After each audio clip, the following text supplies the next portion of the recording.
गुरुर्ब्रह्मा गुरुर्विष्णु गुरुर्देवो महेश्वरः गुरुः साक्षात् परं ब्रह्म तस्मै श्री गुरवे नमः। तस्मै श्री गुरवे नमः।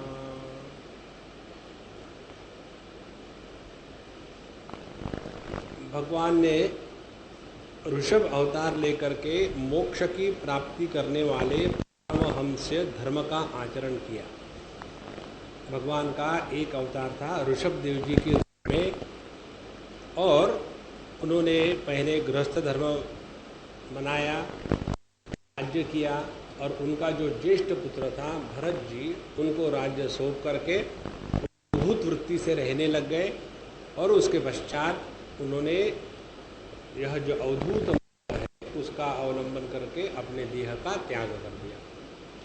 यहाँ तक के स्कंध का 6वां अध्याय पूरा हो जाता है। और आखिर में जाकर के बताते हैं कि हम ऐसे अवतारों का नित्य श्रवण मनन करते रहे तो हमारे भी जीवन में भगवान की भक्ति जागृत हो जाती है। जीवन में असीम तब आता है जब हृदय में प्रेम जागृत हो जाता है, और ये प्रेम जब भगवान के लिए माने अनंत के लिए जागृत हो जाता है, इसी प्रेम को भक्ति कहते हैं। जो भक्त रहता है वो कभी दुखी नहीं होता, दुख भी उसके जीवन में आनंद का अनुभव देता है। जैसे गोपियों को भगवान के विरह का जो दुख था, उस दुख के कारण उनको खुशी होती थी, दुख नहीं होता था। तो यह भक्ति की प्राप्ति हमारे जीवन में आती है जब हम भगवान के ऐसे अवतार चरित्र इनका श्रवण मनन करते हैं। अब अध्याय प्रारंभ कर रहे हैं जिसमें भरत जी का चरित्र है। भरत जी को ऋषभदेव महाराज ने अपने ही संकल्प के द्वारा पूरा राज्य सौंप दिया था, और वो हमेशा अपने प्रजा का पालन, धर्म का पालन, यज्ञ कर्म, भगवान की पूजा इत्यादि में हमेशा लगे रहते थे। और उनको 5 पुत्र हुए पंचजनी के गर्भ से, और उनके नाम थे सुमति, राष्ट्रमृत, सुदर्शन, आवरण और धूम्रकेतु। और वो भी बहुत बड़े ही अच्छे थे। अपना जो भारतवर्ष है, जिसको अभी इंडिया कहते हैं, INDYA, ये जो इंडिया है इसका पहले नाम था अजनाभ वर्ष। अब इसी अजनाभ वर्ष का नाम भारतवर्ष हो गया इसी भरत जी के कारण, जो ऋषभ देव जी के पुत्र थे। कई लोग ये गलत बात बताते हैं कि शकुंतला और दुष्यंत जो भरत जी के बाद अनेकों हजारों साल बाद पैदा हुए थे, उनके कारण अपने देश का नाम भारतवर्ष हुआ है। ये सरासर गलत है। शास्त्र के सिद्धांत के अनुसार भरत जी जो ऋषभ देव जी के पुत्र थे, उनके कारण इस देश का नाम भारतवर्ष पड़ा है। अच्छा, वो हमेशा अच्छे कार्य में लगते थे, अपने प्रजा का पालन ठीक से करते थे, और सभी प्रकार के जो पुरोहित होते हैं, 4 प्रकार के पुरोहित होते हैं, जैसा जैसा वेद वैसा वैसा पुरोहित। तो होता, अध्वर्यु, उद्गाता और ब्रह्मा, ये अनुक्रम से ऋग्वेद, यजुर्वेद, सामवेद और अथर्ववेद, इनके 4 प्रकार के पुरोहित होते हैं। इनके द्वारा इन्होंने यज्ञ रूप भगवान का हमेशा पूजा करी, यज्ञ किया। और उस समय वे जितने भी अच्छे अच्छे कर्म के फल उस यज्ञ भगवान को प्रसन्न करने के बाद प्राप्त होते हैं, वे सभी के सभी कर्म फल वो भगवान वासुदेव जी को ही अर्पण करते थे। ऐसा करते करते धीरे धीरे उन्होंने अपने अंतःकरण को शुद्ध किया। देखो, ये हमको समझने की बात है। अपने जीवन के सभी कर्म का कर्म योग के दृष्टि से अनुष्ठान करना पहली बात। कई बार ये गलतफहमी होती है कि भगवत गीता में कर्म बताया है। भगवत गीता में कर्म नहीं बताया है, भगवत गीता में कर्म योग बताया है। कर्म तो हम कर ही रहे हैं, कर्म करने के लिए कोई शास्त्रों के विधान की आवश्यकता नहीं, हम सभी कर्म में फंसे हुए हैं। तो करना है कर्मयोग। कर्मयोग कैसा होता है? जब हमारे कर्म में अपने इच्छा का बलिदान हो और जो कर्म फल मिलेंगे उसमें ईश्वरार्पण बुद्धि से कर्म फल का स्वीकार हो, ऐसा जो कर्म है उसको कर्मयोग कहते हैं। और इसके द्वारा व्यक्ति का अंतःकरण शुद्ध होता है। ये बात हमने 25 बार कही है, आप 26वें बार कह रहे हैं। कौन सी बात? जगत में कर्म करते समय यदि अंतःकरण के शुद्धि पर ध्यान रहा तो हम साधक हैं। जगत में कर्म करते समय जगत के उद्धार की चिंता रही तो हम चिता पर बैठे हुए हैं जिंदा जी। इस जगत के उद्धार का कार्य हमने कभी नहीं करना चाहिए। जगत का उद्धार दो प्रकार के लोग करते हैं, एक जो भगवान के साक्षात अवतार होते हैं और दूसरे राजनीतिज्ञ। तो हम दोनों में से एक भी नहीं है। इसीलिए हमको उद्धरेद आत्मनात्मानम नात्मानम अवसादयेत, हमको अपना उद्धार करना है। अपना उद्धार किसके द्वारा होगा? जब हमारा अंतःकरण शुद्ध और पवित्र होगा तब, अन्यथा नहीं।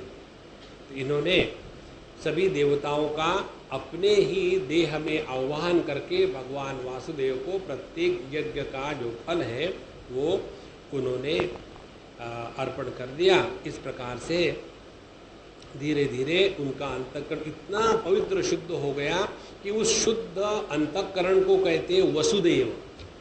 एक बार ये आ चुका है, यह जो शुद्ध अंतःकरण है उसको वसुदेव कहते हैं। और इस वसुदेव में माने शुद्ध अंतःकरण में परमात्मा की अभिव्यक्ति होती है। इसको समझ लेना जरा। भगवान के दर्शन अपने प्रयत्न से, साधना के आश्रय से नहीं होते। भगवान के दर्शन होते हैं जब उनकी मर्जी होती है तब। यमय वेश वृणुते तेन लभ्यः, मुंडकोपनिषद की श्रुति कहती है जब भगवान चाहते हैं तब वे अपने आप को प्रकट कर देते हैं। और भगवान कहाँ प्रकट करेंगे? ये ऐसा ही है, हमारे चेहरे का जो प्रतिबिंब है वो तो जहाँ भी हम खड़े रहो उसके ऊपर चेहरे से जो हमारी किरण निकलती है, रिफ्लेक्टेड लाइट वेव्स जा करके पड़ेगी। लेकिन जिस उपाधि पर वो पड़ रही है वो यदि पत्थर होगा, कोयला होगा, तो वहाँ हमारे चेहरे का प्रतिबिंब दिखेगा नहीं। लेकिन वही यदि दर्पण होगा तो हमारे चेहरे का प्रतिबिंब दिख पड़ेगा।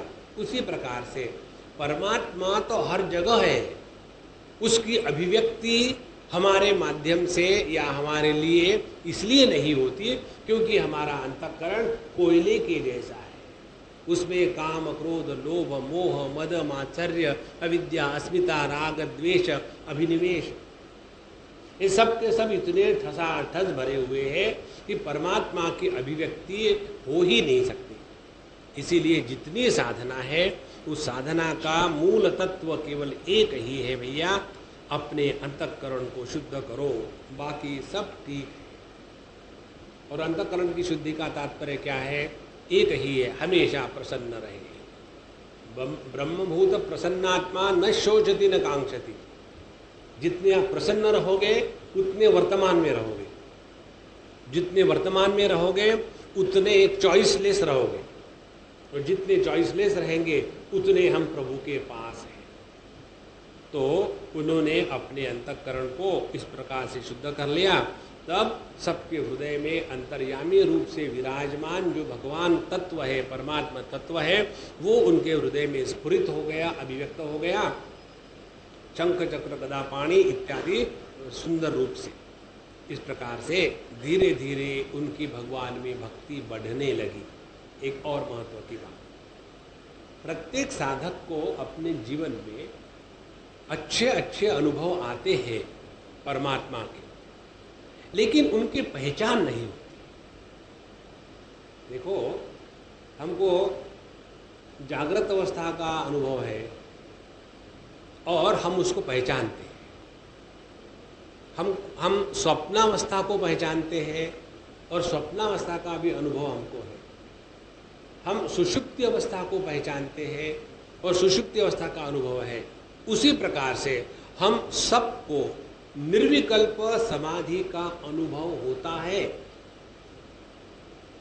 इस जगत में एक भी व्यक्ति ऐसा नहीं है कि जिसको निर्विकल्प समाधि का अनुभव नहीं हुआ है। हमारा त्रिपुरा रहस्य ग्रंथ ये बात स्पष्ट रूप से कहता है कि प्रत्येक व्यक्ति को निर्विकल्प समाधि का अनुभव होता है, लेकिन जैसे हम जागृत स्वप्न सुषुप्ति इसको पहचानते हैं, उसी प्रकार से निर्विकल्प समाधि को हमने पहचाना नहीं और इसी के कारण अनुभव होते हुए भी उसका लाभ हमको नहीं होता। और हमारा अनुभव हर एक का होता है। कैसे? कभी कभी बिना किसी कारण से मन प्रसन्न रहता है, कभी कभी इतनी खुशी होती है मन में, ऐसे लगता है कि अब बस कुछ नहीं, जिसको कहते हैं स्तब्धि भाव, एकदम स्तब्ध हो गया, पूरा देह मन बुद्धि चित्त अहंकार प्राण निस्पंद हो गए। वो जो अनुभूति है उसी को कहते हैं भगवान की अनुभूति। और ये एक बार हो गई तो फिर व्यक्ति ऐसा अनुभव फिर से आने के लिए फिर प्रयत्नशील रहता है। इसी प्रकार से जब हमारा अंतःकरण भगवान के लिए कर्म करने के द्वारा शुद्ध हो जाता है तो उसमें भगवान की अभिव्यक्ति होती है। जैसे जैसे हमारे संस्कार है उस प्रकार से, यदि हमारे संस्कार भगवान कृष्ण के, भगवान नारायण के उपासना के हैं तो भगवान उस रूप में हमारे हृदय में अभिव्यक्त होंगे। यदि हमारे संस्कार शिवजी की उपासना के हैं तो भोले बाबा के रूप में हृदय में भगवान अवतरित होंगे। तो जैसे जैसे हमारे जन्म जन्म के संस्कार हैं भगवान के भक्ति के, उस रूप में भगवान अभिव्यक्त होते हैं। भगवान की सार्वजनिक जो रूपात्मक अभिव्यक्ति है उसको कहते हैं जगत, और उसी भगवान की जो वैयक्तिक रूपात्मक अभिव्यक्ति है उसको कहते हैं भगवान का दर्शन। जिसने सभी रूपों में भगवान को पहचान लिया है उसको एक रूप विशेष में अपने आप को बांध के रखने की आवश्यकता नहीं, और जिनको वो नहीं हो सकता उनको अपने हृदय में भगवान के दर्शन करने हैं। इस प्रकार से उनके हृदय में, भरत जी के हृदय में भगवान के प्रति भक्ति बढ़ने लगी और उनको भगवान का दर्शन होने लग गया। उसके बाद देखो, ये बड़ी आवश्यक और महत्व की बात है। एक बार मुझे किसी ने पूछा, अपने भगवान सत्य साईं बाबा है तो उनका एक कोई स्थान है जहाँ समिति बनी हुई है, और वहाँ जो समिति के जो संचालक है उनमें कोई गड़बड़ी है। तो उसको लेकर के उन्हीं के भक्तों ने मुझे पूछा है, तो स्वामी जी ये भगवान की इतने पास है, यहाँ के समिति के अध्यक्ष बने हुए हैं, सब कुछ करते हैं, लेकिन इनका ऐसा अपना जीवन क्यों? क्या भगवान फेल हो गए? हमने कहा 100% फेल हो गए। देखो, हमने आपको पहला उदाहरण दिया था ध्रुव जी का। ध्रुव जी को भगवान का दर्शन हुआ। ध्रुव जी को भगवान ने पृथ्वी का राज्य और ध्रुवलोक प्रदान कर दिया, फिर भी उनके अंतःकरण से क्रोध का निर्मूलन नहीं हुआ। वो तब निर्मूलन हुआ जब उनके जीवन में साधु संतों का संग मनुष्य जी के रूप में आया था। यहाँ देखो, इन्होंने इतनी सारी साधना करी, और साधना करने के पश्चात हमारी साधना ठीक हुई या नहीं हुई इसका क्या सबूत है? कैसे हमको पता चले कि हमने अपने जीवन को साधनामय या धर्ममय चलाया? उसका एक ही सबूत है। तुलसीदास जी के शब्दों में बड़े सरल शब्द है, धर्मते विरति जोगते ज्ञाना ज्ञान मोक्ष प्रद वेद बखाना। यहाँ वही बात है। जब भरत जी ने करोड़ों साल तक राज्य किया, जो सत्ययुग था फिर त्रेता, फिर द्वापार और फिर अब कलयुग। तो सत्ययुग में प्राण केवल हवा पर रहते थे, इसीलिए उस समय व्यक्ति की आयु हजारों करोड़ों वर्ष तक रहती थी। त्रेता युग में थोड़ी कम हो गई और फिर द्वापर युग में और कम हो गई, और भगवान की दया से कलयुग में बहुत ही कम हो गई, ये तो बड़ी मुश्किल हो जाती। तो ऐसे करोड़ों साल उन्होंने राज्य किया और उसके पश्चात उन्होंने देखा कि अब बहुत हो गया, इनफ इज इनफ। माने यदि हमने अपने जीवन में धर्म का अनुष्ठान किया है तो हृदय में जगत के प्रति वैराग्य का होना स्वाभाविक है। जगत के प्रति वैराग्य हृदय में निर्माण नहीं हुआ तो हमने एक क्षण के लिए भी भगवान की ना तो भक्ति करी है, ना तो कर्मयोग का अनुष्ठान किया है।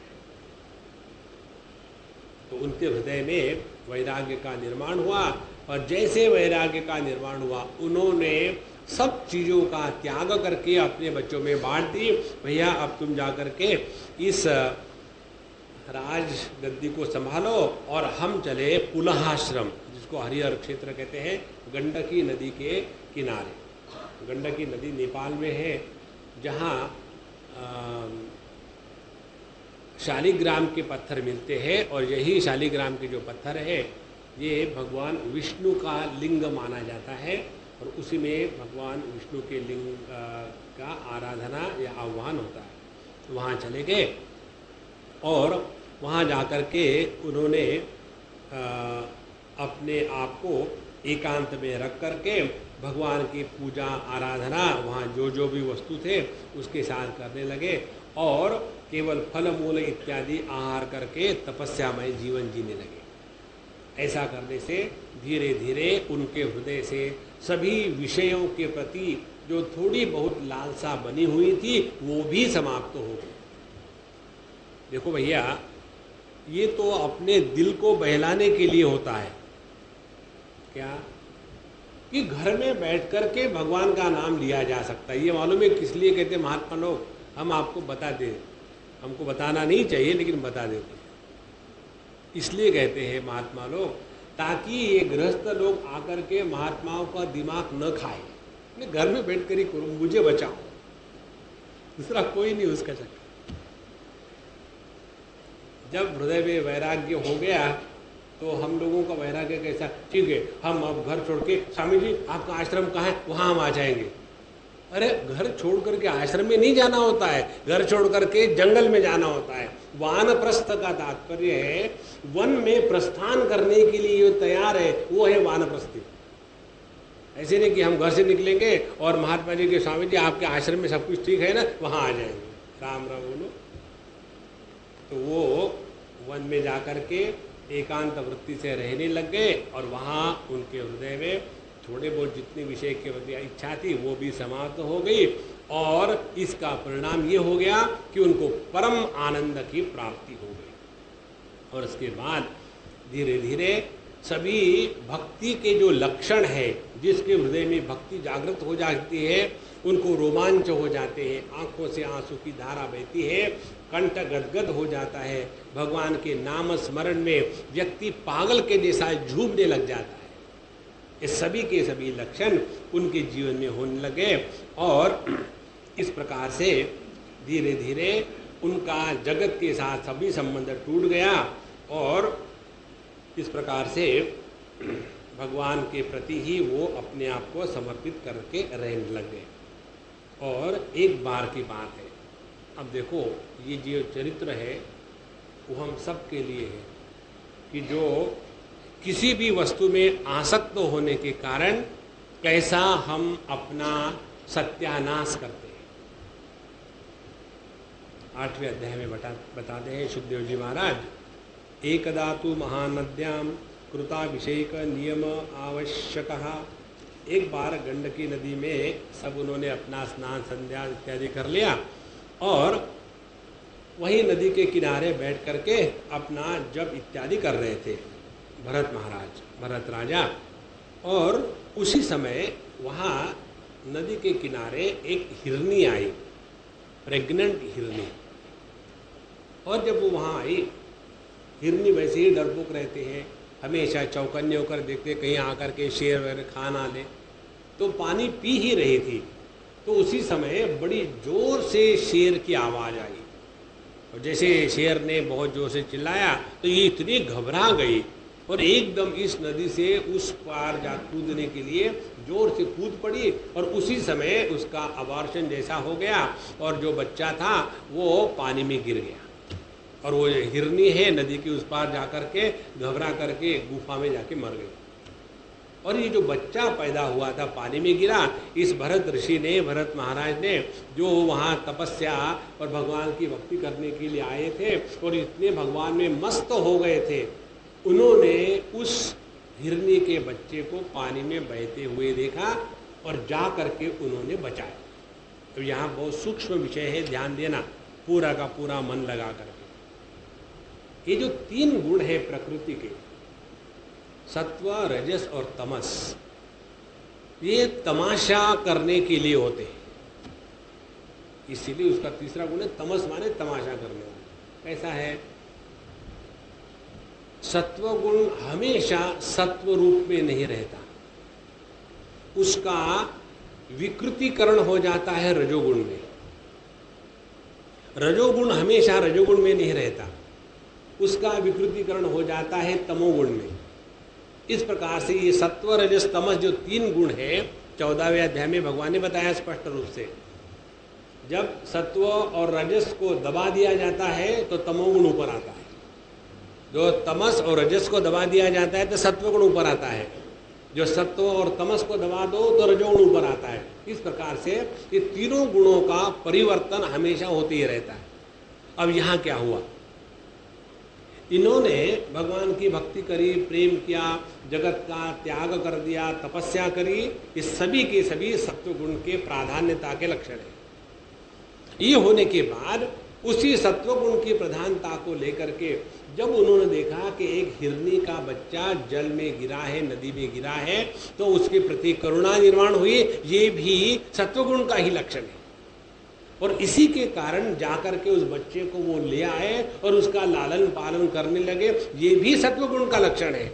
लेकिन धीरे धीरे उस हिरनी के बच्चे में उनकी आसक्ति बढ़ने लग गई। जहां उनकी आसक्ति बढ़ने लग गई तो यही जो सत्वगुण था वही अब रजोगुण में परिवर्तित हो गया। इसीलिए इस जगत में सत्वगुण के प्रभाव से यदि हम अच्छा करने लग जाए और बिना अपने पहचाने कब जाकर के वस्तु के प्रति, व्यक्ति के प्रति, अपने कर्म के अनुष्ठान के प्रति, अपने जो प्रकल्प संकल्प है उनके प्रति कब आसक्ति निर्माण हो जाएगी, ये व्यक्ति को पता तक नहीं चलता। और उसके बाद फिर हम अपने कर्मों को ऐसा सुंदर रूप देते हैं कि जगत की सेवा करना यही हमारा धर्म है। और सेवा कैसी करेंगे? लोगों को बता करके। कैसे बताएंगे? एक बार एक जगह कुछ कार्य करवाना था और उस सज्जन ने बताया, चलो सब लोग इधर आ जाओ, हाँ अब ये कार्य करना है, इसके लिए तुम वॉलंटियर बनो, तुम वॉलंटियर बनो, तुम वॉलंटियर बनो। तीनों ने कहा हाँ बाबूजी। अब मुझे बताओ इसमें का जोक आपको समझ में आया क्या? नहीं आया तो मैं हार गया। वॉलंटियर तुम हो ये कभी बताते नहीं। वॉलंटियर माने जो स्वयं प्रेरित होकर के काम करने के लिए आ जाए। देखो ये कोई गवर्नमेंट सर्वेंट थोड़ी है, you are hereby appointed as a government servant, तुम सेवक हो, तुमको सेवा करनी है। देखो महाराज, ये जो सत्व गुण का प्रभाव हमको परमात्मा के नजदीक ले जा रहा है, लेकिन यही अपने ही कर्मों में, अपने ही अच्छे कार्यों में हम ऐसे फंस जाते हैं कि उसके साथ ममता और आसक्ति बढ़ गई। और एक बार वो बढ़ जाती है तो हमारी बुद्धि सत्वगुण के द्वारा प्रेरित होने के कारण अपने आसक्ति का ऐसा सुंदर जस्टिफिकेशन देती है कि जो मैं कर रहा हूं वही योग्य है। इसीलिए महाराज अपने जीवन में अच्छाई होवे, लेकिन अच्छाई का दुराग्रह नहीं होना चाहिए। जहां अच्छाई का दुराग्रह होगा वहां आदमी फंस गया। हम आपको एक दूसरा उदाहरण बताते हैं। एक जगह की बात है, हमको उन्होंने बताया, स्वामी जी हमारी एक समस्या है, क्या करें बताओ। हमने पूछा क्या समस्या है बताओ। तो उन्होंने कहा कि हम ऐसे ऐसे स्थान पर जा कर के हर रविवार के दिन जाते हैं और वहाँ फ्री डिस्पेंसरी चलाते हैं। हम जा कर के सबको ओपीडी जैसा है और वहाँ हर रविवार को 100-200 पेशेंट आ जाते हैं और बड़ा अच्छा कार्य चल रहा है, तो आप हमको आशीर्वाद करो। मैंने कहा ठीक है आशीर्वाद ले लो, बढ़िया कार्य जारी रखो। बोले नहीं ऐसा नहीं, हमको आपसे कोई विशेष बात चाहिए। तो हमने कहा विशेष बात चाहिए, सुनो, एक आध रविवार को आप मत जाओ और वहां जाकर के लोगों को आने दो, और आने के बाद लोग आपके बारे में बुरा बोलेंगे, और उन्होंने बुरा बोलने के बाद फिर अपने हृदय को देखो और फिर समझ में आएगा कि आप भगवान की सेवा कर रहे हो या अपने अहंकार की पूजा कर रही हो। देखो बहुत महत्व की बात। इसीलिए ये सत्व गुण का रजोगुण में कब परिवर्तन होगा पता नहीं चलता। और जिसके हृदय में सत्वगुण का रजोगुण में परिवर्तन नहीं होगा उसके क्या लक्षण है? एक, उसको कभी दुख नहीं होगा, दुख यह रजोगुण का लक्षण है। दूसरी बात, उसका कभी अपमान नहीं होगा। तीसरी बात, उसको कभी क्रोध नहीं आएगा।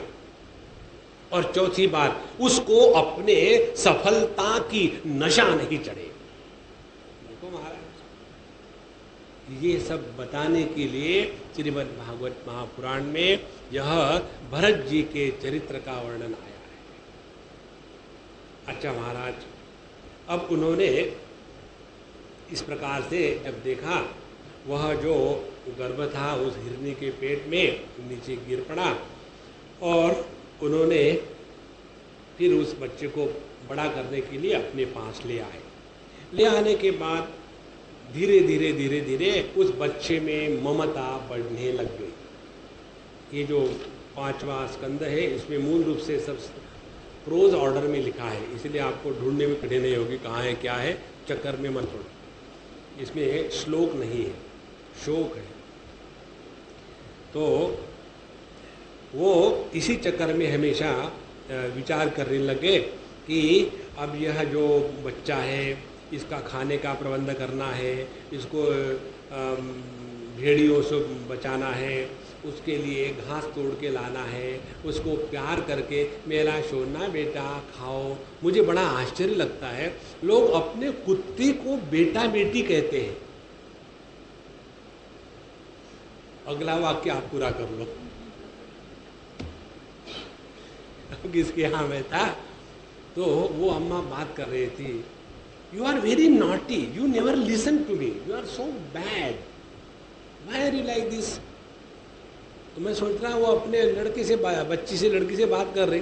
जब मैं धीरे से गया पीछे देखा तो कुत्ते से बात कर रहे, राम राम राम। कुत्ते में देखना ही है तो भगवान को देखो, अपने बच्चे को क्यों देख रहे हो। तो उस प्रकार से वो उस हिरनी के बच्चे के ही बारे में सोचने लगे और उसी में सब कुछ उनका समय जाने लगा। उसका कारण क्या होगा, धीरे धीरे उनके जो यम थे, नियम थे, भगवान की पूजा थी, अपना जो अनुष्ठान था उसमें खंड होने लग गया। और ऐसा होने के बाद ध्यान से सुनना, दूसरा महत्व का विषय हमने शायद आपको बताया होगा, इस संदर्भ में बड़ा आवश्यक है समझना। हम लोग संत एकनाथ महाराज का चरित्र लेकर के कहते हैं कि वो जब जा रहे थे गंगोत्री से जल लेकर के रामेश्वर में भगवान शिव जी पर जल चढ़ाने के लिए, तो उनको रास्ते में एक गधा मिला और वो मर रहा था पानी के प्यास के कारण। तो उन्होंने वो जो जल था, गंगा जल, उस गधे को पिलाया और उसी में उनको भगवान के दर्शन हुए। इसीलिए हमने क्या किया, हम गधे को तो जल नहीं पिला सकते, लेकिन एक बात जरूर कर सकते हैं, क्या कि शिव जी के ऊपर में पानी डालना बंद कर दिया। देखो कैसी गलती करते हैं। दूसरी जगह हमने देखा था, बढ़िया मंदिर बना दिया, भारत माता की जय मंदिर, और वहाँ एक बोर्ड लगा दिया, उसमें लिख दिया बच्चों को सिखाने के लिए कि मंदिर में जा कर के भगवान को फूल पत्ता दूध पानी से नहलाने से बढ़कर के भूखे को रोटी और प्यासे को पानी, नंगे को कपड़ा पहनाना, ये भगवान की बड़ी सबसे बड़ी सेवा है, अच्छी पूजा है। इस प्रकार का जो मतभेद बच्चों में, लोगों में निर्माण करते हैं, वो ही धर्म के विरोधी है, समर्थक नहीं है। अपनी उपासना जो होती है उसके द्वारा हम अपने हृदय में भक्ति जागृत करते हैं। जब तक के भक्ति जागृत नहीं होगी तब तक के समाज की सेवा नहीं होती, तब तक की आत्म पूजा होती है कि हम सभी समाज का भला करने के लिए अपने घर द्वार को छोड़ करके सबको हड़पा रहे हैं। इसीलिए पहले अपने हृदय में अपने नियम के अनुसार भक्ति का जागरण करना बहुत आवश्यक है। नहीं तो हमारे भगवान वेद व्यास जी ने जो नारद भक्ति सूत्र में कहा गया है, पूजादिषु अनुरागः इति पाराशर्यः, भगवान नारद जी बताते हैं कि भक्ति के लक्षण क्या है, भक्ति के दृढ़ता के लक्षण क्या है। भक्ति के दृढ़ता के लक्षण 3 प्रकार से बताए गए हैं, और फिर नारद जी अपना चौथा लक्षण बताते हैं। पहला लक्षण बताते हैं भक्ति की जागृति का कि पूजादिषु अनुरागः इति पाराशर्यः। दूसरा, कथादिषु अनुरागः इति गर्गः, गर्ग ऋषि के अनुसार भगवान के कथा कीर्तन में आनंद आना, यह भगवत भक्ति के निष्ठा के लक्षण है। और आत्मरति अविरोधेन इति शांडिल्यः, शांडिल्य ऋषि के वचन है कि जो व्यक्ति आत्मरमण में रहता है, आत्मरति अविरोधेन, वो भक्ति के लक्षण है। और हमारे नारद जी कहते हैं तद अर्पित अखिलाचारता, सभी का सभी केवल परमात्मा के लिए ही हो रहा है। तो माने ये जो 4 लक्षण बताए हैं, इसमें से डायरेक्टली हम चौथे लक्षण पर चले जाएंगे, तो हमने पहले तीनों का बाईपास कर दिया, तो ये गलत है। इसलिए यहाँ जब बताते हैं, जब उन्होंने इतनी सारी तपस्या करी, भक्ति करी, और उनके जो नियम थे, नित्य के जो नियम थे, भगवान का नाम लेना, पूजा करना, पाठ करना, वो उनके धीरे धीरे छूटने लग गए। और एक बार आप एक चीज को छोड़ो तो दूसरी छोड़ने में आदमी को समय नहीं लगता। पहले समझो आप 6-8 पोथियां पढ़ते थे, फिर थोड़े ज्ञानी बन जाते थे। अब I don't feel concentration in chanting the Vishnu सहस्त्र नाम, अब तो मुझे मेडिटेशन में आनंद आता है। विष्णु सहस्त्र नाम को बाईपास कर दिया। अब पूजा में मजा नहीं आता। पूजा क्या करनी है, वही भगवान, पानी डालो, पोछो, उसी को रखो, और तो सुनता तो है नहीं, छोड़ दो। धीरे धीरे वो तो छूट जाता है बड़े आसानी से, ध्यान नहीं लगता। तो वह घर के ना रहे घाट के। इसीलिए अपने जीवन में जो नियम है अपने उपासना के, हमारे समर्थ रामदास स्वामी कहते थे, शिवाजी महाराज के गुरु, हम शिवाजी को लेकर के बहुत कूदते हैं, लेकिन रामदास स्वामी ने जो बताया वो कहाँ उसका पालन करते हैं। उपासनेला दृढ़ता लवावे, भूदेव संतासी सदा नमावे, सत्कर्म योगी वयघा लवावे, सर्वामुखी मंगल बोलवावे। किसी की बुराई न करे, नित्य नियम से अपने जो नियम है उनको चलाते रहे। तो धीरे धीरे उनके सभी नियम जितने थे पूजा के, उपासना के, और टूटने लगे। उसके बाद फिर मन में विचार कौन से आने लगे, उनके मन में विचार आने लगे कि देखो कि यह जो मेरा हिरण का बेटा था, अब कैसे भगवान की लीला ने उसने मेरे पास पहुंचा दिया, ताकि मैं उस भगवान की हिरण के रूप में सेवा करूं। आदमी अपने गलतियों का जस्टिफिकेशन इतना सुंदर करता है। एक पत्थर के ऊपर में चंदन पानी लगाने के स्थान पर एक कुत्ते को हाथ में लेकर के उसको सुबह शाम घुमा के लाना, ये श्रेष्ठ भगवान की सेवा है। ऐसे विचार फिर मन में आने लग जाते हैं।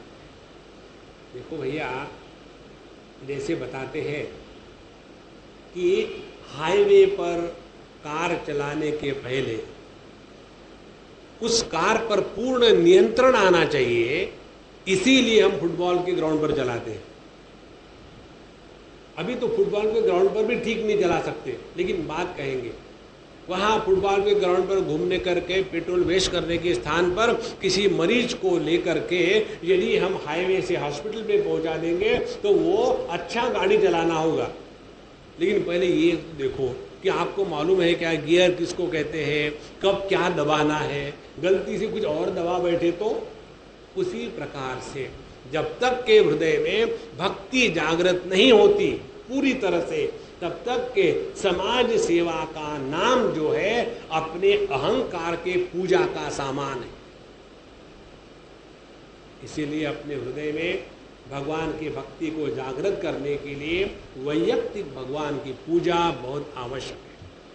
वो उनकी छूट गई, फिर उनके मन में विचार आने लगे। किसके विचार आने लगे कि अब यह बेचारा हिरण का बच्चा मेरे शरण में आ गया, अब मैं ही उसके लिए माँ हूँ, बाप हूँ, भाई हूँ, बंधु हूँ, इसका कौन है? अब मुझे ही इसका सब कुछ करना है। और फिर यदि जो मेरी शरण में आया है उसका यदि मैं तिरस्कार करूँगा तो इससे बढ़कर के और क्या दोष हो सकता है? क्योंकि जो अपने शरण में आता है उसका तो पालन करना ही चाहिए, यही शास्त्रों का नियम है। Devil coating the scriptures. हम अपने व्यवहार को, हम अपने आचरण को शास्त्रों का आधार दे करके कैसा ठीक है ये जब कहने लग जाते हैं तब हम शास्त्र मार्ग से पदच्युत हो रहे हैं। इसका बेस्ट उदाहरण है हमारे अर्जुन महाराज भगवद गीता के प्रथम अध्याय में। भगवान कृष्ण को पूरी उन्होंने धर्मशास्त्र की व्याख्या बना दी। उनको क्या मालूम है कि शास्त्र क्या है, धर्म क्या है, और इसीलिए फिर कहते हैं इसीलिए मैं ये अधर्म का युद्ध नहीं करना चाहता हूँ। इसी प्रकार से इनके ही मन में सभी के सभी उल्टी विचार आने लगे। भगवद गीता में 18वें अध्याय में बताते हैं, इसको कहते हैं तामसिक बुद्धि। अधर्मम धर्म इतिया मन्यते तमसा वृथा सर्वार्थान विपरीताश्च बुद्धि सा पार्थ तामसी। जो अधर्म है वही कैसा धर्म है, इसका निर्णय लेने के बाद अधर्म के जीवन को चलाने की जो प्रक्रिया है जिस बुद्धि के द्वारा समर्थित होती है उसको कहते हैं तामसिक बुद्धि। तो इस प्रकार से वो अपने ही ऐसे अपनी साधना छूट गई, पूजा पोथी छूट गई और हिरण के पीछे दौड़ने लगे और इसी को साधना समझने लग गए। इस प्रकार से आसन शयन अटन स्थानादिषु गमन सह मृग जहोना स्नेह अनुबद्ध हृदय आसीत। इस प्रकार से ये 11वां वाक्य है।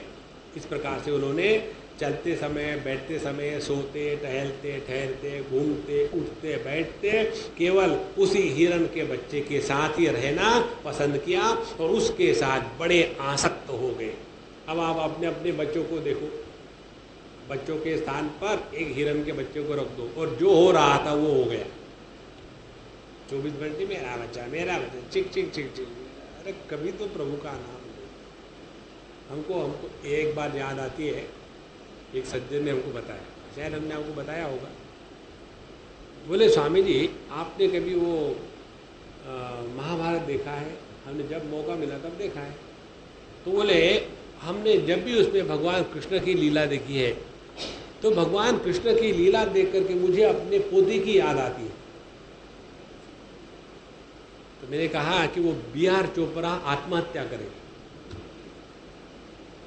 उसके बनाने का तात्पर्य ये था कि एक बार यदि स्क्रीन पर भगवान कृष्ण को देख करके भगवान कृष्ण की याद आएगी तब जाकर के अपने यूजलेस बच्चे को देख करके भगवान की याद आ गई।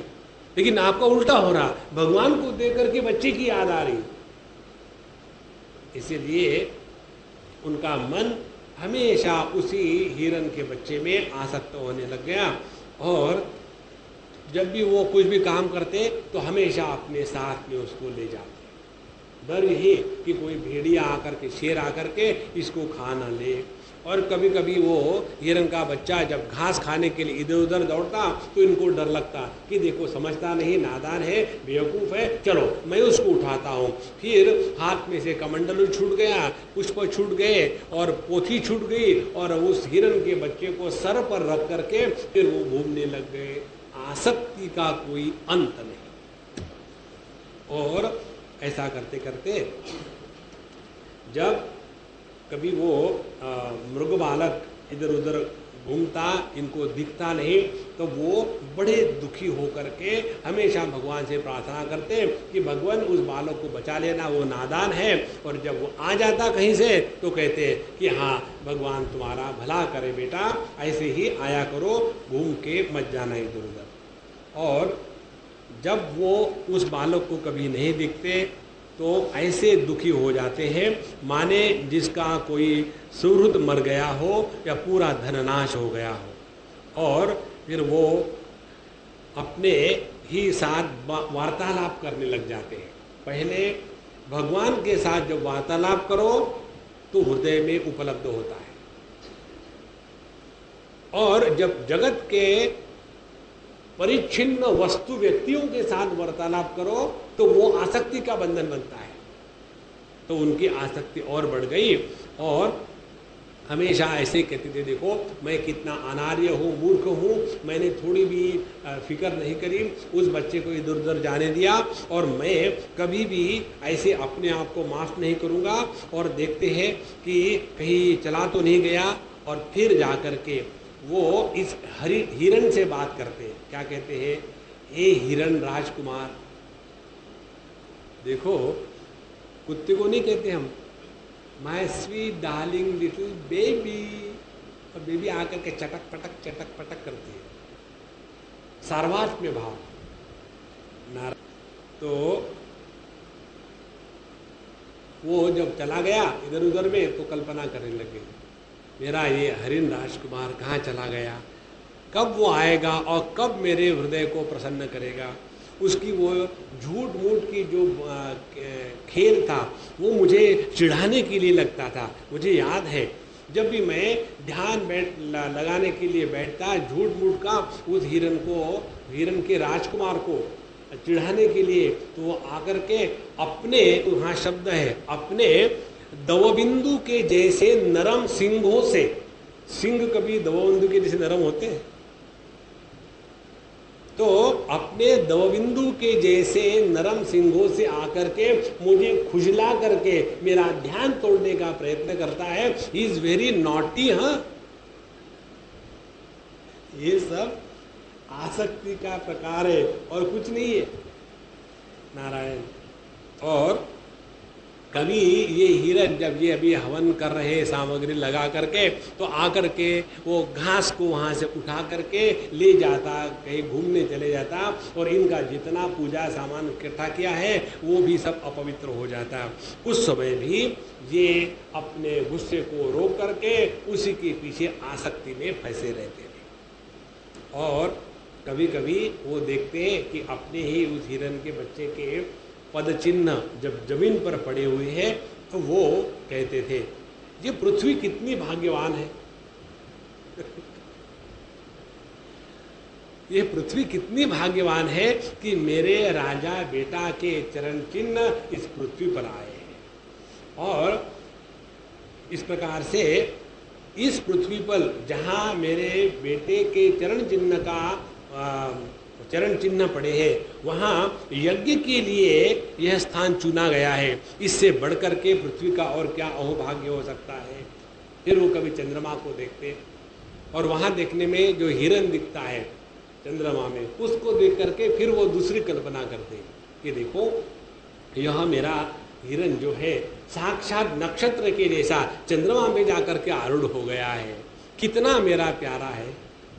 इस प्रकार से तीसरी बार कहते हैं कि उसके वियोग के अग्नि से जो मैं दुख रहा हूँ, जल रहा हूँ, वो कभी मेरे पास आकर के मुझे शांत करने के लिए इसी चंद्रमा के किरणों से अमृत वर्षा तो नहीं कर रहा। माने जितनी पोएट्री थी वो सभी की सभी पोएट्री, सभी के सभी गुण भगवान को छोड़ करके अब इस हिरण के बच्चे में उनके लग गए। इस प्रकार से एवं अघट मान मनोरथ आकुल हृदय मृगदाकार भासेन स्वारब्ध कर्मणा योग आरंभणतः विभ्रंशितः स योग तपसा भगवत आराधना लक्षणा च कथम इतरथा जाति अनंतर। इस प्रकार से जो असंभव है उस असंभवता को लेकर के ये कल्पना के साम्राज्य में अब दौड़ने लग गए, और जहां ऐसा होने लग गया तो उसका प्रभाव ये हो गया कि उनकी इतनी तपस्या, उनका इतना योग, उनकी इतनी भक्ति, सभी के सभी मार्ग से वो पदच्युत हो गए। और पदच्युत होने के बाद जहाँ व्यक्ति योग साधन से भ्रष्ट हो जाता है, बस अपने आत्मस्वरूप को भूल गए, साधना भूल गए और केवल उसी के पीछे लगे रह गए। और ऐसा होते होते उनको पता तक नहीं चला कि कब मृत्यु समीप पहुंचा, और उसी हिरण के बच्चे के बारे में हमेशा कल्पना करते करते करते करते एक दिन उसी में वो मर गए। और जब मरे तो आखिरी विचार उनके मन का था हिरण का बच्चा, और इसी कारण वो अगले जन्म में हिरण के रूप में पैदा हुए। No come back to dog. 24 घंटे, सुबह कुत्ता, शाम को कुत्ता। Here dog, there dog, everywhere dog dog, god नहीं डॉग। हमेशा वो कुत्ता कुत्ता लेकर इतना रहेंगे और उसी में मरने के बाद अगले जन्म में कुत्ता होंगे। इसीलिए महाराज अपने आप को इस चीज से बचावे कि जीवन का जो आखिरी संकल्प है वो परमात्मा का नाम और रूप, इसको छोड़ करके दूसरा कोई ना होवे। और आखिरी संकल्प कैसा बनता है? आखिरी संकल्प बनता है जिस संकल्प के उत्थान में किसी प्रकार के प्रयत्न की आवश्यकता नहीं रहती, वही आखिरी संकल्प बनता है। आखिरी में जाकर के अपने देह, इंद्रिय, मन, बुद्धि, संकल्प शक्ति क्षीण होने लग जाती है। पहले आंखों से देखना नहीं, कानों से सुनना नहीं, याद नहीं रहना। स्वामी जी पता नहीं आजकल क्या हो गया, मुझे याद ही नहीं रहता। बताना पड़ता है कि अम्मा आप बूढ़ी हो गई हो। हैं, मुझे तो नहीं लगता। देखो ये सब बुढ़ापे के लक्षण है। भूलना बड़ी अच्छी बात है, भूल जाओ। लेकिन हम केवल एक चीज कर सकते हैं जीवन में, ऐसे अपने मन को अभ्यास देवे कि बिना अपने प्रयत्न से परमात्मा का नाम अखंड चलता रहे। जिन्होंने अपने जीवन में प्रत्येक सांस के साथ भगवान का नाम लेने का अभ्यास किया है, वह व्यक्ति जब आखिरी सांस निकल जाती है उस समय उसके मन में परमात्मा का नाम आता है। तब जाकर के जीवन में अपनी साधना की परिपक्वता का फल मिलेगा, परमात्मा की प्राप्ति, अन्यथा नहीं। तो उन्होंने इस प्रकार से एक हिरण के बच्चे में अपने मन को आसक्त करके अपने शरीर का त्याग कर दिया, और फिर सामान्य पुरुष के अनुसार उनको भी अगले जन्म में एक हिरण का ही देह मिला। लेकिन अब इसमें भी सौंदर्य देखो। लेकिन ये हिरण के आसक्ति में आने के पहले उन्होंने बड़ी तपस्या करी थी, साधना करी थी और भगवान की भक्ति करी थी। और उसके प्रभाव से जब उनको हिरण का जन्म मिला तो भी उनकी भगवान की भक्ति बनी रही और उनको वो ज्ञान रहा कि पहले मैं ऐसा ऐसा राजा था, लेकिन इस हिरण के आसक्त होने के कारण मुझे ये देह मिला है। इसीलिए उस हिरण के देह में अवतरित होने के बाद, पुनर्जन्म होने के बाद भी उन्होंने फिर अपनी साधना से अपने को फिर बचा लिया। देखो फिर उन्होंने क्या साधना करी, यहाँ बताते हैं कि अब मुझे किसी भी दूसरे हिरण के हिरनी के साथ रहना नहीं, किसी भी माता पिता बंधु सखा अपना नहीं कोई। ये पकड़ लो हमारी मीराबाई के शब्द, पकड़ना है जगत में तो केवल परमात्मा को ही पकड़ना है, बाकी किसी को नहीं।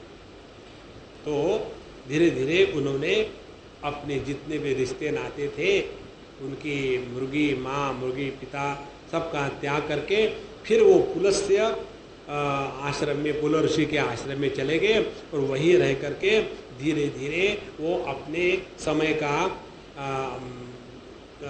जाने की प्रतीक्षा करने लगे। और जब समय जाता गया तो उन्होंने अपना आधा देह गंडकी नदी के पानी में रखा और उसी में वो भगवान के नाम चिंतन में लगे रहे। और एक दिन उन्होंने वह जो हिरण का देह प्राप्त हुआ था उसका भी त्याग कर दिया। इसको लेकर के आपको कभी कभी स्वयं का अनुभव होगा, हम अपना अनुभव बताते हैं। हमने एक दो जगह ऐसे कुत्ते देखे हैं कि वो एकादशी का व्रत करते थे। इतना आश्चर्य, कुत्ते को हमको एकादशी मालूम नहीं कब होती है क्योंकि खाने में लगे हैं, लेकिन उसको ठीक मालूम होती थी। उस एकादशी के दिन उसको चिकन दो, मीट दो, मांस दो, कुछ नहीं खाएगा, एकदम बिल्कुल बैठा रहेगा। तो ये जो पूर्व जन्म के जो अच्छे अच्छे संस्कार है, भगवान की भक्ति है, उसके द्वारा ज्ञान बना रहता है। लेकिन जो गलती हम करते हैं देह त्याग के समय, यदि अयोग्य विचार के द्वारा, आसक्ति के द्वारा हमने अपने मन को वैसा आकार धारण कर दिया है तो उसी के द्वारा हमारा अगला जन्म निश्चित होता है। ध्यान से सुनना, जब हम हमारे देह का त्याग करते हैं उसके पहले अपने मन का एक आकार बन जाता है, वो होता है आखिरी संकल्प। और एक बार उस मन का आकार धारण हो गया और उसके बाद फिर इस देह के साथ तादाद में छूट जाता है। तो समझो हमारे मन ने आकार धारण किया कुत्ते का और आकार धारण करने के बाद देह के साथ तादाद में छूट गया। अब वो कुत्ते के आकार का जो संकल्प उस मन में आया है वो लेकर के, जैसे चाबी और ताला जहाँ फिट होगा उसी को लगेगा ना, उसी प्रकार से यह जो मन का आकार बन गया है वो जा करके उसी प्रकार के देह के साथ तादात्म्य करके वहाँ से फिर उसका नया जन्म शुरू हो जाता है। इसीलिए अपने अंतिम समय अपने मन के संकल्प को नियमित रखने के लिए जब हम जिंदा है उस समय एक साधना करनी आवश्यक है, प्रत्येक सांस के साथ परमात्मा का नाम जुड़ जाए, बाकी सब ठीक है। तो जैसे हम हरिओम का जप करते हैं तो अंदर हवा जाती है हरिओम, बाहर आती है हरिओम। जब आप बोलते हो तब ये जप नहीं चल रहा, माने हमको पता नहीं चलता। जहाँ चुप बैठो फिर अपने आप शुरू हो जाता है। और ये इतना होना चाहिए कि बिना किसी प्रयत्न के, जैसे हमारी आंखें पलकें झुकती है खुलती है, उसमें कोई प्रयत्न की आवश्यकता नहीं, स्वाभाविक हो रहा है।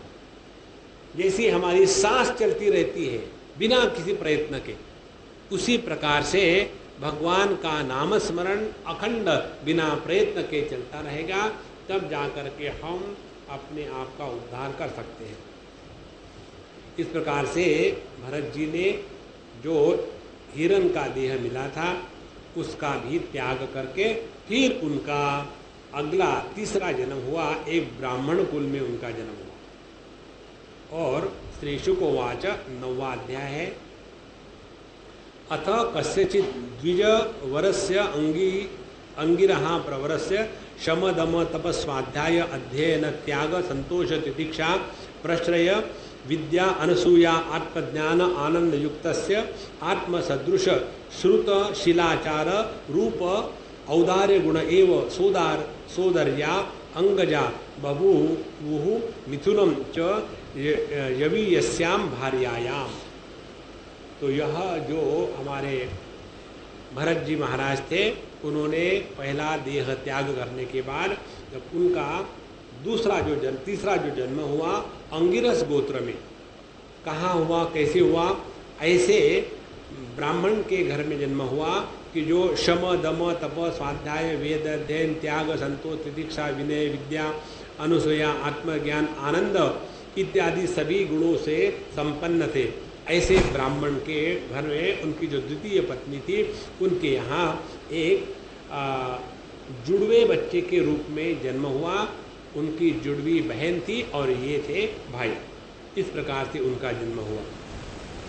और ऐसा कहते हैं कि उन्होंने कहा कि यस्तु तत्र कुमांस्तम परम भागवतम राजर्षि प्रवरम भरतम उत्सृजम मृग शरीरम चरणम शरीरेण विप्रत्वम गतम आहो। तो जिन्होंने पहले यह मृग शरीर धारण किया था, उन्होंने ये चरम देह माने मनुष्य देह में ब्राह्मण का उनको जो देह मिला वो आखिरी जन्म था। ऐसा लोग महापुरुषों का कथन है। और उन्होंने पहले जो 2 जन्मों की अपनी जो अनुभूतियाँ थी उसको साथ लिया और देखा, पहले जन्म में मैं अपने आप को इस हिरण के साथ आसक्त करके एक जन्म गंवा दिया।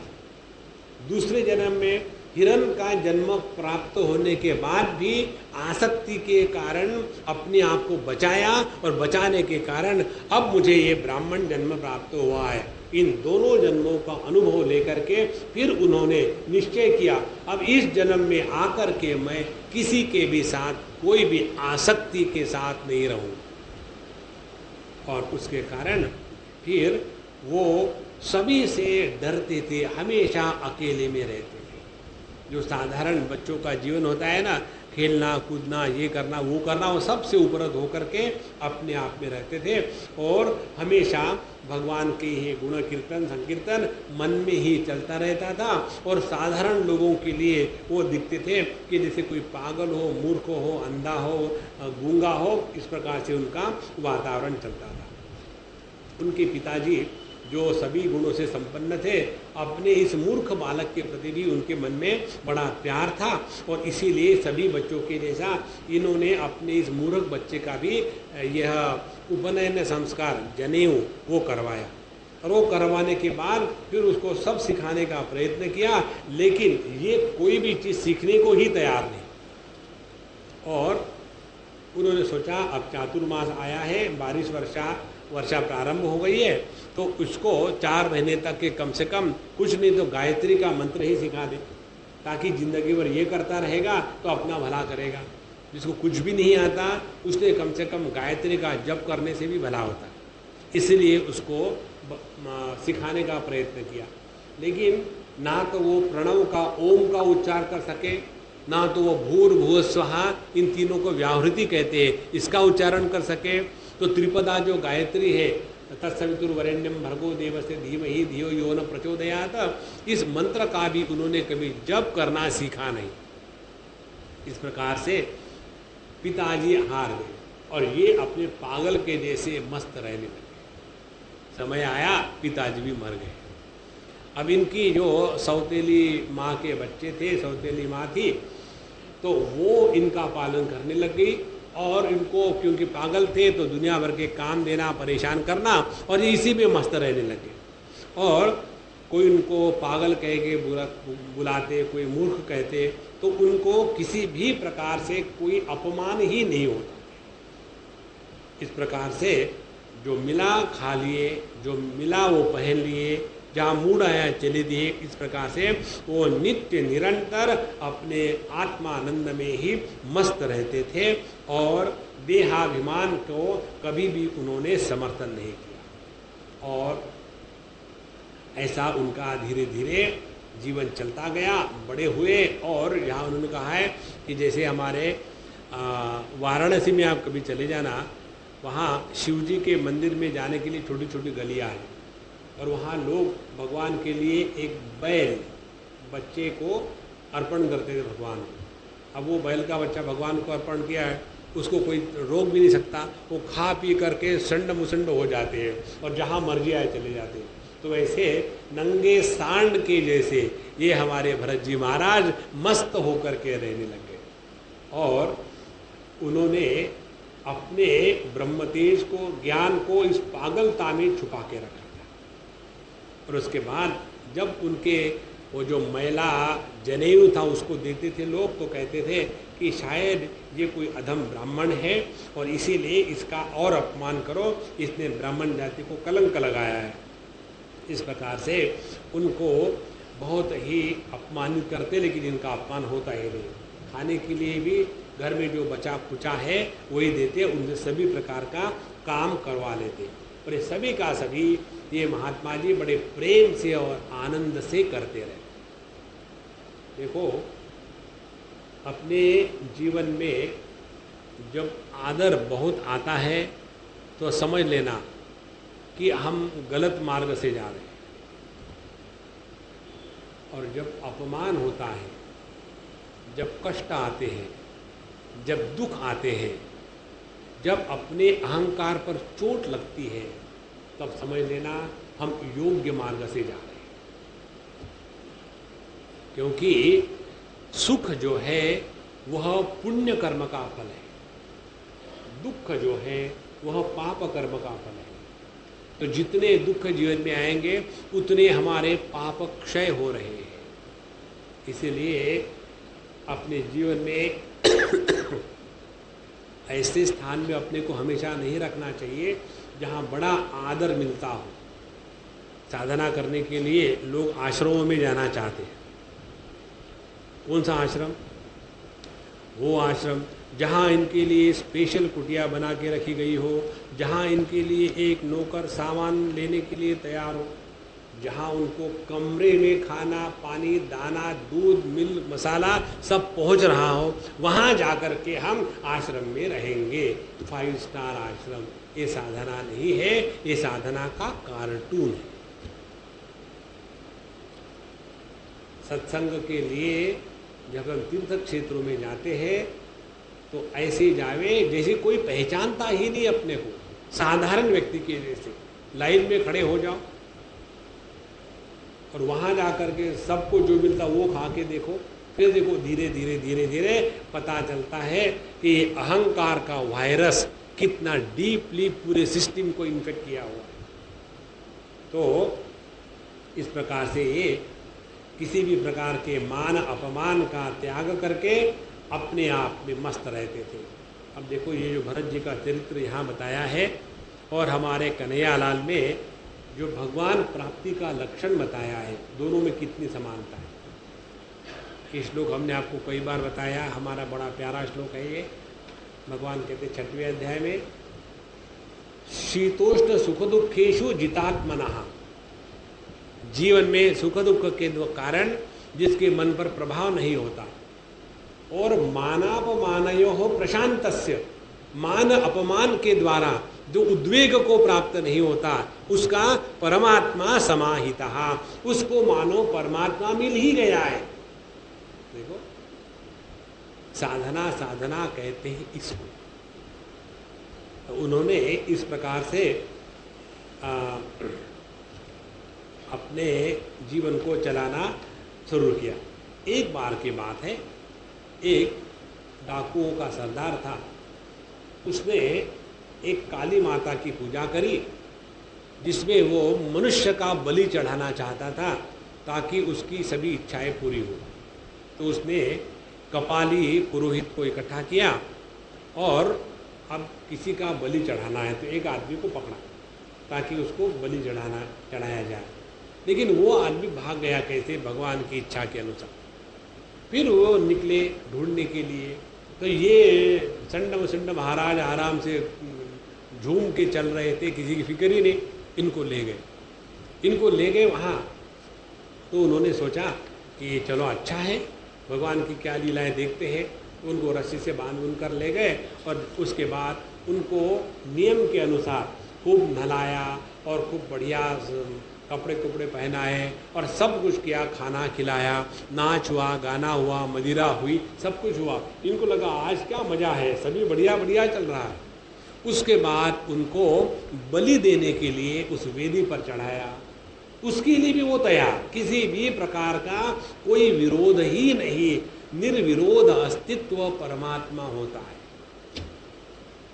जहां हम किसी भी चीज का विरोध करते हैं वहां अपने अहंकार को जागृत किया और परमात्मा की इच्छा के हाँ में हाँ नहीं मिलाया। देखो, इस जगत में रहने का सबसे बढ़िया तरीका ये है, हमको किसी का विरोध करना नहीं। यदि हमको भगवान का दर्शन करना है, यदि पॉलिटिक्स में लड़ना है तो जरूर विरोधी करना है फिर, क्योंकि विरोधी पक्ष में है। यदि उन्होंने बताया कि रूलिंग पार्टी ने बता दिया कि हम लोग निर्णय ये करेंगे कि आपली मुंबई स्वच्छ राखा नहीं, क्यों? हमारे धर्म के अनुसार हम सब जगह गंदगी फैलाएंगे। लेकिन ऐसा क्यों करें? क्योंकि विरोधी पार्टी, अब करें क्या? उस प्रकार से हमको विरोध का त्याग करके ही जीवन को चलाना है, यदि हम आध्यात्मिक साधक हैं। बाकी किसी चीज में ध्यान मत देना बाबा। भगवान कहते हैं भगवद गीता में, अरति जन संसदी। अरति माने इंटरेस्ट नहीं होना, जन संसद माने पार्लियामेंट, पॉलिटिक्स। किसी भी प्रकार का पॉलिटिक्स में इंटरेस्ट लेना 100% छोड़ देना है। कोई लेना देना नहीं अपने को। अपने को इस जन्म में केवल परमात्मा की प्राप्ति करनी है। लेकिन फिर पॉलिटिक्स का क्या होगा? आज तक क्या हुआ कि आगे कुछ होने वाला है? कुछ नहीं होने वाला। अच्छा भगवान, फिर इस प्रकार से उनको अपना उनका सिर नीचे करके काली माता के सामने बैठा दिया ताकि वो उनका बलि दे सके। और हाथ में एक खड्ग लिया, तलवार, तो ताकि उनको बलि चढ़वा दिया जाए। उसी समय काली माता को उस ब्राह्मण के ब्रह्म तेज से पूरे उनके विग्रह में आग जैसी लग गई। देखो, जितनी भी शक्तियां हैं, जितनी भी सिद्धियां हैं, उन सभी सिद्धियों का आधार है भगवान के प्रति भक्ति और प्रेम। और यह जो ब्रह्म तेज उस ब्राह्मण में सुप्त था, माने लोगों को प्रकाशित नहीं हो रहा था, उस ब्रह्म तेज के कारण उस देवी को, जिसको ये बलि चढ़ाने के लिए जा रहे थे, तो पूरे देवी के शरीर में मानो आग लग गई। और वो देवी वहाँ प्रकट होकर के उसी अभिमंत्रित खड्ग के द्वारा जितने लोग वहाँ उनको बलि चढ़ाने के लिए इकट्ठे हो गए थे, सबको उन्होंने बलि चढ़वा लिया। और सबको बहुत प्रकार से मार धाड़ करके सबके जो सर था अपने देह से हटा दिया और फिर उनके साथ गेंदों के जैसी खेलने लग गई। इस प्रकार से जिस व्यक्ति की हृदय ग्रंथि छूट गई है, जिसका देह अभिमान संपूर्ण समाप्त हो गया है, ऐसे वैरहीन साक्षात भगवान के भक्त को ही भगवान बचाते हैं। एक महात्मा जी थे जिन्होंने वो पुस्तक पढ़ा है, पावन प्रसंग, स्वामी अखंडानंद जी महाराज का लिखा है। उसमें एक प्रसंग में बताते हैं वो कि एक मोकलपुर के बाबा थे और वो भी सिद्ध पुरुष थे। एक बार वो गंगा किनारे कहीं घूमने जा रहे थे, तो उनको परेशान करने के लिए, मारने के लिए किसी व्यक्ति को रखा उनके पीछे कि भाई जा कर के किसी लोहे से या फरसे से उनको मार दें। तो वो जो परचेज गुंडा था वो लेकर के ऐसा गया उनको मारने के लिए। अपने आराम से चल रहे, उसका हाथ ऊपर के ऊपर ही और नीचे ही ना आए, हाथ पकड़ करके लेकर के पीछे पीछे जा रहा। तो लोगों को पता चल गया ये ऐसा मारने वाला है। तो लोगों ने उसको पकड़ा, बोले क्या करो, मेरा हाथ ही नीचे नहीं, मैं मारने के लिए आया था लेकिन हाथ ऊपर गया, नीचे ही नहीं आ रहा। तो उनको पूछा कि महाराज ये कैसा हो गया? कुछ नहीं, किसी देव ने उसका हाथ पकड़ लिया होगा जो मुझे मारने के लिए आया। तो बाकी देवता लोग तो घूमते रहते अगल बगल में हमारे प्रोटेक्शन करने के लिए, उसने पकड़ लिया। इसीलिए भगवान के भक्त का कभी भी अपने द्वारा मजाक में भी अपमान न हो, उसके लिए करे क्या, ये समझ ले कि भगवान का भक्त कौन है ये हमको समझ में नहीं आता। तो क्या करे, किसी का भी अपमान मन के द्वारा, वाणी के द्वारा, क्रिया के द्वारा, अपने द्वारा न होए कभी भी। जहाँ हमारे द्वारा किसी का भी अपमान होगा, पता नहीं किस रूप में नारायण हमारे जीवन में आते हैं और हम ही उनका तिरस्कार कर बैठेंगे। इस प्रकार से ऐसे भगवान के जो श्रेष्ठ भक्त हैं उनको काली माता ने बचाया। इसमें कोई आश्चर्य की तो बात नहीं है, क्योंकि भगवान यदि अपने भक्त को नहीं बचाएंगे तो कौन बचाएंगे। इस प्रकार से वहाँ से काली माता के दरबार से हमारे भरत महाराज निकल पड़े। उनका नाम था जड़ भरत। उस समय जड़ माने जड़ जैसे थे, नाम था भरत। तो एक बार, अब हम लोग 10वें अध्याय में प्रवेश कर रहे। एक बार की बात है, अथ सिंधु सौवीरपते रहुगणस्य व्रजतः इक्षुमत्या तटे तत्कुलपतिना। एक बार एक सिंधु सौवीर देश का राजा रहुगण अपने पालकी में बैठ करके कहीं नदी के किनारे, इक्षुमती नदी के किनारे जा रहा था। तो उसमें से जो पालकी को ले जाने वाले 4 कहार होते हैं, तो उसमें से एक को कुछ बीमारी हो गई, जो भी हो गया वो उपलब्ध नहीं रहा। तो 3 लोग थे, तो 3 लोगों के साथ पालकी कैसे चलेगी, वो कोई 3 व्हीलर बजाज ऑटो तो था नहीं। तो उनको चाहिए था कि चौथा कोई आदमी मिले। तो चौथा आदमी मिले, उन्होंने ढूंढा, तो ये अपने जवान सन्न मुसन्न हेल्दी और बेफिक्र आदमी मिले, तो उनको पकड़ा। तो उन्होंने सोचा कि युवा संहनांगा गोखरवत उद्धरम, बैल और गधे के जैसा काम करने के लिए बढ़िया अच्छा आदमी है, तो इसको पकड़ लो। उन्होंने इसको पकड़ा और उस पालकी के साथ जोड़ दिया, ताकि वो ये काम करने के लिए मिल गया फ्री में। उन्होंने कहा ठीक है, मुझे क्या, वहाँ बैठो वहाँ बैठ गए, यहाँ बैठो वहाँ बैठ गए, उठे। और ये जब चल रहे थे, उन्होंने ये फालतू का काम तो कभी किया था नहीं।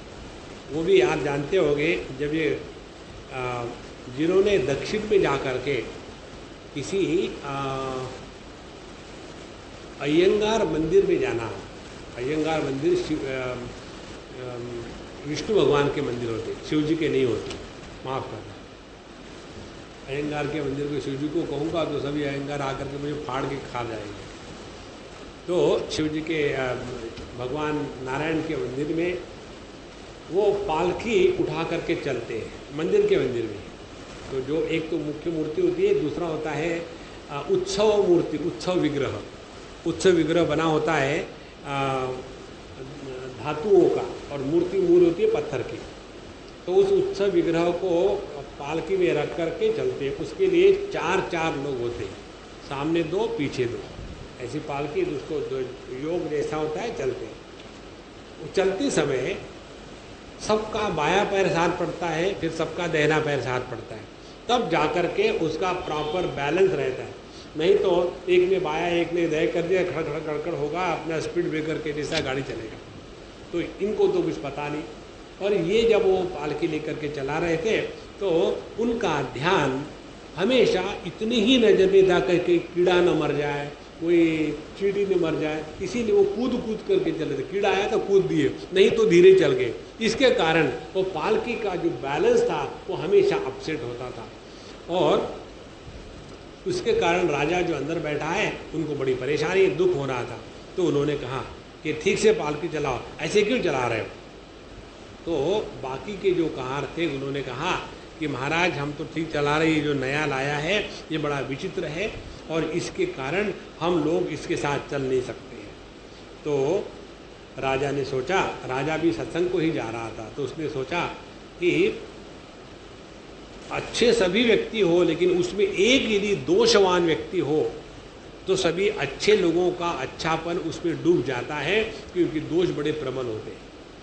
देखो ये छोटे छोटे जो ऐसे विचार भागवत महापुराण में आए हैं ना, ऐसा सबको इकट्ठा करके तुलसी रामायण में रामचरित मानस में तुलसीदास जी महाराज ने बड़ा सुंदर प्रसंग लिया है। जब भगवान रामचंद्र जी बारिश के दिनों में बैठे हुए हैं और उस समय उसका वर्णन करते हैं, तो उस वर्णन करते समय ये सब प्रसंग लाए हैं कि चारों तरफ बारिश गिर रही थी और वो पानी की छींटें पहाड़ पर गिर करके वहाँ से मिट्टी बह रही थी, वहाँ चोट आ रही थी, लेकिन पहाड़ ज्यों के त्यों खड़े हैं, जैसे दुर्जनों के वचनों के द्वारा संत सज्जन कभी दुखित नहीं होते, अडिग रहते हैं, उस प्रकार से। तो उन्होंने वहाँ एक के बाद एक कितनी सारी बातें बताई, तो वो सब उसका सब उन्होंने यहीं से लिया है।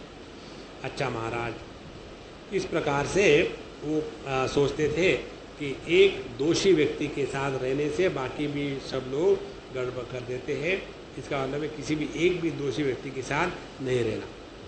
तो ऐसा धीरे धीरे जब चल रहे थे तो धीरे धीरे उनका जो क्षत्रिय स्वभाव था वो ज़्यादा बढ़ने लग गया। और जब क्षत्रिय स्वभाव का बढ़ना माने क्या, रजोगुण का बढ़ना। रजोगुण का बढ़ना माने जो वस्तु जैसी है उसका वैसा दर्शन नहीं होना। ध्यान से सुनना इसको। हमको यथार्थ दर्शन तब होता है जब रजोगुण का प्रभाव हमारे अंतःकरण को प्रभावित नहीं करता। तब जहां रजोगुण बढ़ गया माने अहंकार बढ़ गया, गुस्सा आने लग गया, तो जो वस्तु जैसी है वो वस्तु वैसी नहीं दिखती। तो यह हमारे जड़ भरत महाराज ब्रह्म तेज संपन्न भगवान के असीम भक्त, उनका जो ब्रह्म तेज था, उनका जो ज्ञान था, वो सभी का सभी इस रहुगण को, जो वेदांत के अच्छे जानकार थे, ध्यान से सुनना, अच्छे वेदांत के जानकार थे और कपिल मुनि के आश्रम में सत्संग के लिए ही जा रहे थे। फिर भी माने कपिल मुनि के आश्रम में सत्संग के लिए जा रहे हैं, वेदांत के जानकार थे, माने सत्वगुण प्रधान थे। फिर भी जब उनमें थोड़ी कठिनाई आने के कारण जहाँ रजोगुण क्षात्र धर्म जागृत हो गया, तो जड़ भरत जी महाराज में जो ब्रह्म तेज छुपा हुआ था उसको वो नहीं पहचान सके। अब ऐसा ही प्रसंग आता है हमारे भगवान शंकराचार्य जी के जीवन।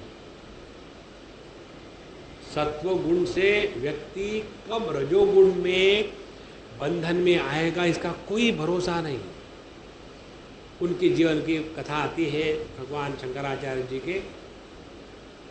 जब वो वाराणसी में नहा धो करके निकले, भगवान शंकर स्वयं चांडाल का रूप लेकर के 4 कुत्तों के साथ जब सामने आए तो कहते हैं गच्छ गच्छ, हटो रास्ते से, मालूम नहीं द्विजवर श्रेष्ठ वेदांत पंडित ज्ञानी आ रहे हैं और गंगा जी का स्नान करके भगवान को जल चढ़ाने के लिए जा रहे हैं और तुम चांडाल बीच में रह करके सब गंदगी कर रहे हो।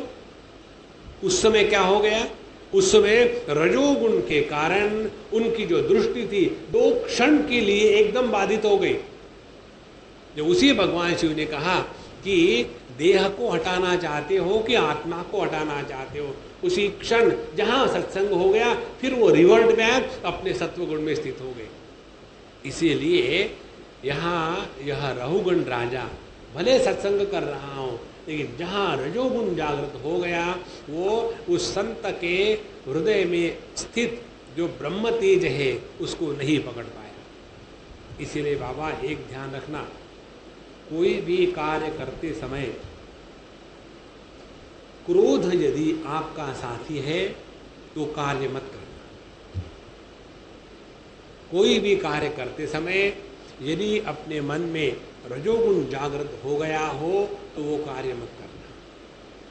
किसी भी कार्य का अनुष्ठान करने के लिए हमेशा सत्वगुण का प्राधान्य अपने हृदय में बना के रखना है, वो बहुत ही आवश्यक है। अन्यथा हम अपने सामने आए हुए परमात्मा का भी तिरस्कार करने में आगे पीछे नहीं देखेंगे। इस प्रकार से उन्होंने उसको देखा नहीं, समझा नहीं, और फिर एकदम सरकास्टिक वीन में, एकदम कड़वे शब्दों में कहने लग गए कि अहो कष्टम भ्रातर व्यक्तम उरु परिश्रांता दीर्घ मध्वानम एक ऊही वांसुचिरम नाति पीवान। कहते हैं कि महाराज आप जो चला रहे हो इस पालकी को लेकर के, बड़ी दुख की बात है, आप तो थक गए होंगे ना, क्योंकि तुम अकेले ही तो सब काम कर रहे, दूसरा कोई काम ही नहीं कर रहा, और तुम्हारा शरीर भी कितना पतला है, तुम तो मोटे तगड़े भी नहीं हो, और हे मित्र तुम तो बूढ़े भी हो गए, बुढ़ापे में ऐसा ही होता है। इस प्रकार से उनको वो उल्टी सीधी कड़वी बातें ताना मार के सुना रहे थे। उनका देह था धष्टपुष्ट, जवान थे, सभी प्रकार की शक्ति थी, और 3 लोग और काम कर रहे थे, लेकिन राजा ने उनको ऐसा सरकास्टिकली कहा कि तुम बूढ़े हो गए हो और तुम थक गए हो और तुम्हारा शरीर भी अच्छा नहीं है, इसीलिए तुम ऐसे चल रहे हो। तो ऐसा उनका अपमान करने के बाद भी वो शांत चलते रहे। क्यों? कि उनके मन में मैं देह हूँ और देह मेरा है, यह मिथ्या अभिमान कतई ही नहीं था। हमारे देह को लेकर के कोई हमको उल्टी सीधी बात कह दे तो कितना गुस्सा आता है। किसी बूढ़ाओं को बूढ़ो कहो तो कितना गुस्सा आता है, किसी स्त्री को कुरूप कहो तो कितना गुस्सा आता है। मजाक में भी पतियों का पक्ष लेकर के पत्नियों की मजाक उड़ाओ तो कितना गुस्सा आता है। ये सब देह अभिमान का ही लक्षण है, दूसरा कुछ नहीं है महाराज। तो उनके मन में ये मिथ्या देहाभिमान नहीं होने के कारण उनको कुछ फर्क नहीं है। आप मुझे जवान कहो, बूढ़ा कहो, तगड़े कहो या बीमार कहो, मुझे कुछ फर्क पड़ता नहीं। इस प्रकार से वो चल रहे थे, लेकिन उनकी जो चाल थी वो नहीं बदली, वो वैसे के वैसे चल रहे थे। बड़ा मजा आता हो। उसके बाद जब पालकी ठीक चल ही नहीं रही थी तो ये रघुगण को बड़ा गुस्सा आया, और फिर उन्होंने गुस्से के द्वारा फिर उनको उल्टा सीधा कहना शुरू कर दिया कि तुम समझता क्या है, तुम मरा है कि जिंदा है, ठीक से चल, तुमको मालूम नहीं मैं कौन हूँ और मेरा निरादर कर रहे हो, प्रमादी मूर्ख, अनेक प्रकार के अपशब्द के हैं, और फिर मैं तुमको दंड देने के लिए तैयार हो सकता हूँ, ठीक है होश पर आ जाओ, नहीं तो देख लेना। इस प्रकार से वो अच्छी बुरी कड़वी बातें उनको सुनाने लग गई। और जब ऐसे सब कुछ होने लग गया तो हमारे जड़ भरत जी महाराज अपने मन ही मन मुस्कुराने लगे, और मुस्कुराते हुए उन्होंने राजा से वार्तालाप करना प्रारंभ कर दिया। और जब उन्होंने राजा से वार्तालाप प्रारंभ करना शुरू कर दिया तब राजा को पता चला कि वो किसके साथ बोल रहे हैं। और इसके पश्चात यह जड़ भरत जी का जो वार्तालाप है, और फिर रघुगण राजा किस प्रकार से जड़ भरत जी के चरण में गिरते हैं और फिर उनको जो उपदेश करते हैं, वो सब का सब उपदेश हम लोगों को जीवन में उतारने के लिए है। उसको हम परसों देखेंगे, कल छुट्टी होगी। ओम पूर्णमतः पूर्णमिदं पूर्णात् पूर्णमुदच्यते पूर्णस्य पूर्णमादाय पूर्णमेवावशिष्यते। ओम शांति शांति शांति। हरि ओम। श्री गुरुभ्यो नमः। हरि